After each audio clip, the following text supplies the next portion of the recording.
The Philadelphia Eagles and Kansas City Chiefs will face off twice in the past 3 years in the Super Bowl, and rematches are a little more fun when the teams aren't both so hated.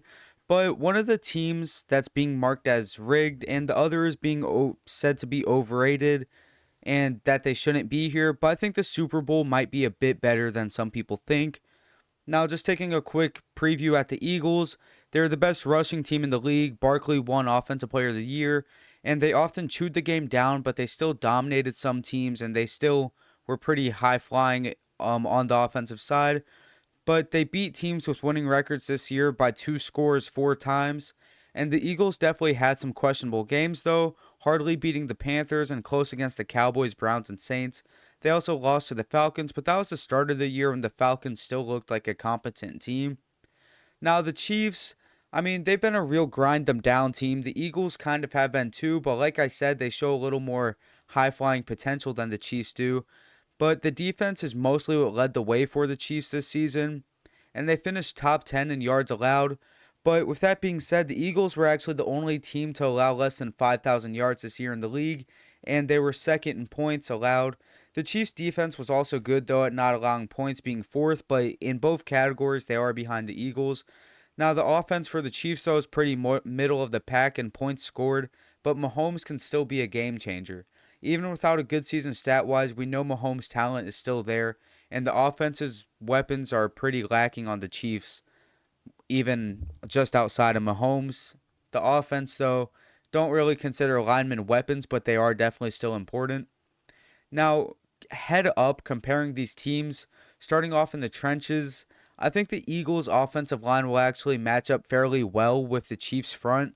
The Chiefs has Karlaftis and Chris Jones, and with the Eagles having rookie Cam Jurgens at center, then Mekhi Becton at guard, I think the Chiefs will want to exploit the middle some.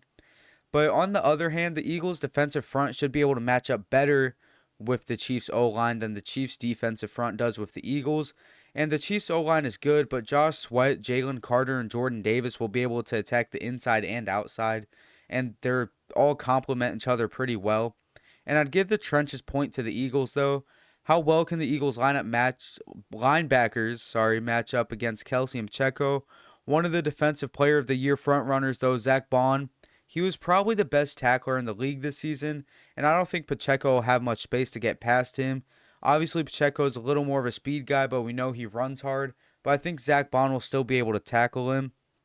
And Kelsey will have to probably be covered as a receiver. As we know, you don't really want to stick a linebacker on him because his receiving talent is basically that of a wide receiver. And he's a guy who you kind of have to put a DB on. And the thing is, there's not a huge issue with having to do that because of the skill of the rest of the Chiefs receivers. I think the Eagles defensive backs, although young, will be able to hold up very well against a pretty weak receiver core. And if we're being honest, Juju Smith-Schuster is not a true wide receiver 2 in the year 2025. I will say on the other side of the ball, though, the Eagles wide receivers match up good against the Chiefs defensive backs. One of the best receiver duos in the league, and with Jahan Dotson being a capable wide receiver 3, this team feels nicely set up. And oh yeah, remember the Eagles had the best running back in football, so we don't have to go over that again. And it's not huge disrespect to the Chiefs linebacker core, but it's going to be pretty hard for them to tackle him because he's been getting past about anyone he wants this year. With that said, the Chiefs still do have a solid linebacker core with Nick Bolton and Drew Tranquill leading the charge.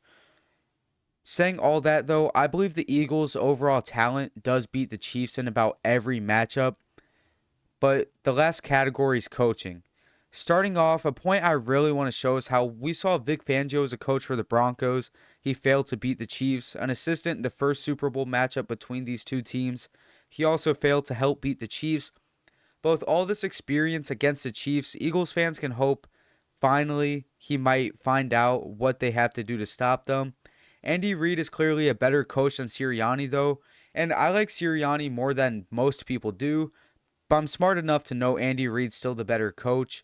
Reid has been able to draw it up for a pretty lackluster roster talent-wise to go 15-2. I think this game does come down to coaching and in-game adjustments, and that's where the Chiefs might have the edge, but at the same time, the Eagles roster is too talented to sit here and say they'll lose because of those two factors. honestly believe Sirianni's coaching is good enough for the talent to succeed. And I think the Chiefs roster just isn't good enough with Andy Reid's coaching. I think the Eagles will be able to open up on some big plays, but they'll focus on feeding Saquon, and it'll end up being the main reason that the Eagles do end up winning. I could see the game being low scoring but still energetic. With that being said, I'll take the Eagles 22 to 15.